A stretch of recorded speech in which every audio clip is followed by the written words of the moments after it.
أنا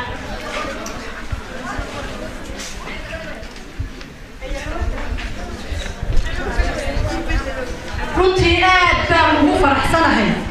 inaan maanta ku suganahay deegaankaygii aan ka soo jeeday ee Gabiley oo aan maanta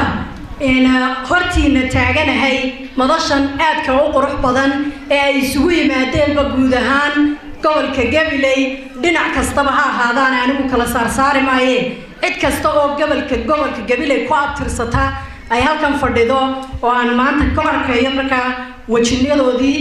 أنا أد بان رنتي وقف فرح سنة هاي فرحات آلية آدوين ويتهاي مضنيان هي مروين أنا كسوقي قلكي إن حفلة هول كانت صوب وحسين وتشيدي إن فرحات ما أنت كم وقطع أنا وحي أنا جاي موتشنيسا أما يدرسينيسا إن هذا السيسان أنا أد صور ويسين رنتي مشرحنا مضيدا إن النقطة مشرحة وتاجن دورشة جراها وكيلها قبل كجبلي أيد المثل دونا هداتهم بالشوية تكون دقن قبل كجبلي أد بنروتي تعصف فرحدوي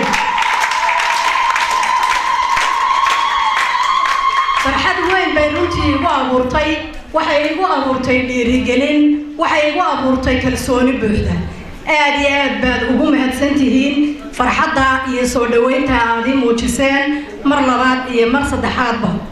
waxa kale oo ay dareensiinaysaa inaad isiiseen codkiina taageeradiina kalsoonidiina iyo cududiina intaba waxaan ilaahay ka rajaynayaa inuu codkiinu noqon doono mid la mahadiyo waan ogahay runtii xilka aanu bareerayo idina maanta aad ii doorateen ama aad ii igmateen iyo hawsha aan maanta ay hortaala inay tahay hawl aad iyo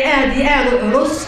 oo waliba marka laga hadlayo qof dumara runtii aad iyo aad ugu adag caqabadaha ku gadaamana ay aad u fara badan yihiin balse waxaan kalsooni buuxda ku qabaa inaan ahay qof ka soo bixi karaysa haddii Ilaahay la qabto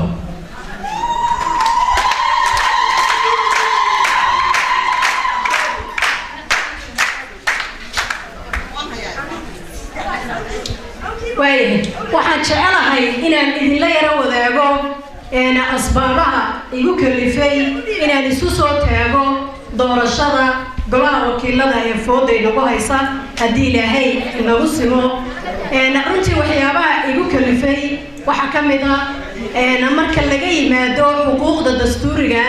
ee dastuurkeena Soomaaliland siiyay ka muwaadin ahaan dabcan sidii hore la idinku sheegay waxaan bartay sharciga maadaama aan ahay sharciyaqaan halkani waqtigu ugu dhashay runtii way fogay xilligii aan jaamacadda dhiganayay ayuu ugu dhashay oo ah muddo hadda 10 sano laga joogo xilliga aan jaamacadda baranayay oo marka aan kulliyadda sharciga jaamacadda Hargeysa wax ka baranayay ayaa waxa runtii ii muuqday oo aan arkay daldaloolooyin badan oo dhinaca sharciga oo wadankeena ka jira maadaama shuruucdii dalka aan aqoon u yeeshay iyo kuwa caalamiga ah markaan isbarbardhig ku sameeyay waxa dabcan aan arkay oo ii muuqatay inay jirto marka bayla dhinaca maxay tahay sharci dejinta dalkeena taasoo marka ay ku dhalisay inaan isu soo taago doorashada golaha wakiilada mar uun haddii Ilaahay igu simo dabcan taasoo kaliya kuma eekayn waxyaabaha igu dhaliyay sidii la idin soo sheegay waxaan muddo badan ka shaqaynayay arrimaha bulshada maadaama arrimihii bulshada aan ku dhex jiray waxaan arkay oo aan runtii si fiican u soo taabtay xogogaalna aan u ahay baahiyaha bulshadeena ee kala duwan ee dhinac walba leh kuwaasoo markaa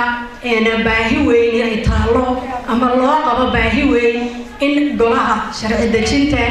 ay ka mid noqdaan dad golaha aqoon u leh sharcigii dalka iyo maxay tahay duruufaha wadanka ka jira iyo baahiyaha bulshada haysta intaba haddaan in yar isira dul taago waxyaabaha ii muuqda ama aadka ii dhiba marka aan eego guud ahaan baahiyaha bulshadeena waxaa ka mid ah maanta waynu ognahay kolley bahda caafimaadku way ka warhayaan inteena kale ee wax akhridaana way ogtahay waxa la yiraahdo maternal mortality afka qalaad lagu yiraahdo ama maxay tahay hooyada umul aroorta aad bay wadankeena ugu badan tahay marka la barbar dhigo wadamada kale ee caalamka taana waxa u sababa daryeel la'aan jirta oo maxay tahay goobihii hooyada iyo dhallaanka loogu talagalay in lagu daryeelo ka maqan dabcan dadka loogu talagalay inay daryeelaan dadkaas waa dad aan haysanin waxay ku noolaadaan wax ka yar $100 baa mushahar looga dhigaa qofka caynkaas intee in leeg buu hooyo dhiban ama caawimo u baahan uu gargaari karaa intee in leeg buu wax u qaban karaa marka dadka laga yimaado goobaha laftigooda waxyaabo badan baa ka dhiman oo ah marka adeegyadii loogu adeegi lahaa ama loo fulin lahaa hooyada foolanaysa ee isku dhimanaysa taasi waxay keentaa marka in hooyooyin badan sanad walba ay umul arooraan isla markaana baahida ii muuqatay waxay noqotay in golaha wakiilada marka sharci la karaynayo ama miisaaniyad sanadeedka la ansixinayo haddii halkaa ay dumar ku jiri lahaayeen dabcan waxay ugu dari lahaayeen qayb laxaad leh miisaaniyadda goobaha lagu daryeelo hooyooyinka iyo dhallaanka ee wadankeena oo dayac fara badan runtii ka jiro taasi waa qayb ka mid ah waxyaabaha aadka ii dhiba aan isleeyahay hadhow aad saartid diiradda ama maxay tahay aad wax ka qabatid haddii ilaahay ugu guuleeyo waxa kale oo ka mid ah iyaduna waynu ognahay wadankeena waxaa ku badan waxa la yidhaahdo tacadiyada ka dhanka hooyooyinka ama hablaha iyo haweenka iyo caruurtaba kuwa laftigooda wadankeenu ma laha shuruuc xakameynaysa ama lagu xakameeyo waxyaabaha kale ee markaa iyaduna ka mid ah aadka ii dhiba waxa weeyaan hooyooyinka dayacan ee suuqa maxay tahay iyo dariiqyada ku ganacsanaya isla markaana aan haysan daryeelkii ay u baahnaayeen iyagoo ah muwaadiniin iyagoo ah cashuur bixiyayaal inay bacadka ku ganacsadaan xataa aanay helin musqulo ay isticmaalaan marka runtii haddii aan is idhaahdo baahiyaha jira ee ama galdaloolooyinka ii muuqda wax ka taataabo halkan kuma soo koobi karo intaas waxaa halkaa ila galay uun runtii aqoonta aan u leeyahay duruufaha bulshada dhexdeeda ka jira runtii taasaa markaa aan ka duulayaa taasaana dabcan i hogaaminaysa waxaanan isleeyahay aqoontaada dalka iyo dadkaba waad uga faa'iideyn kartaa waxna waad ku soo kordhin kartaa dalka iyo dadka labadaba maanta waxaynu joognaa xilli aynu ka kornay ama aynu fahanay oo bulshooyinka Soomaaliland ay si fiican fahantay cidda nolosha qoysaska maanta ku tiirsan tahay inay tahay haweenka Soomaaliland ama hooyooyin ha ahaadaan ama hablaha ha ahaadaan cidda markaa maxay tahay udub dhaxaadka nolosha dadkeena iyo dalkeena inay markaa maanta haweenku yihiin maadaama ayna taa la fahmay taasi waxay keentay dabcan in loo soo joogsado dumarka musharaxiinta ama doonaya inay dalka hogaamintiisa wax ku yeeshaan nolosha qoysas aad u fara badan oo runtii maxay tahay maanta ku nool wadankeena haweenka ayaa markaa mas-uuliyadoodu saaran tahay iyagaa lafdhabar u ah dhinac kasta markaynu ka eegno haweenkeenu waa hormoodka nolosheena ama hormoodka waxaan odhan karaa nolosha bulshooyinka Soomaaliland gobol kasta ku noolaateen dabcan waxaa farxad iyo sharaf gaar ah aniga maanta ii ah in aan bahweynta iyo maxay tahay gobolkii Gabiley ee ballaadhnaa ee aan ka soo jeeday aan musharaxa u ahaa ama aan matalayay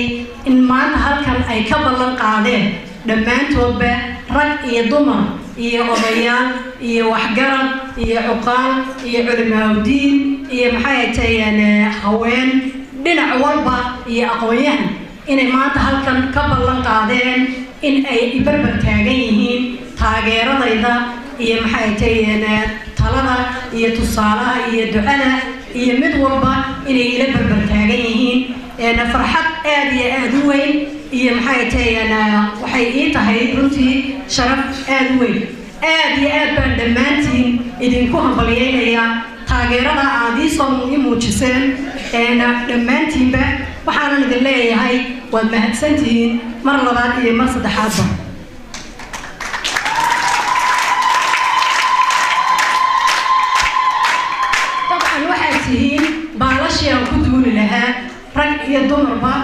odayaal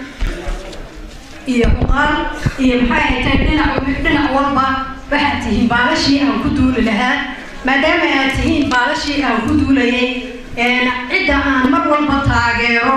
iyo talo iyo tusaale ka sugayaa waa idinka cid kale oo maanta aan u fadhiyaa ma jirto hadalka sii badin maayo kolley waa lagu dheeraaday ammaantayda soo dhaweynteeda in badan baa lagu dheeraaday dad fara badan baa halkan ka hadlay waqti badan inaan idinka lumiyo ma jecli maanta aniga waxaa ii bannaanuun inaan idin idhaahdo waad mahadsantihiin mahadnaq aan la soo koobi karay runtiina halkan idinka jeediyo waxaan hubaa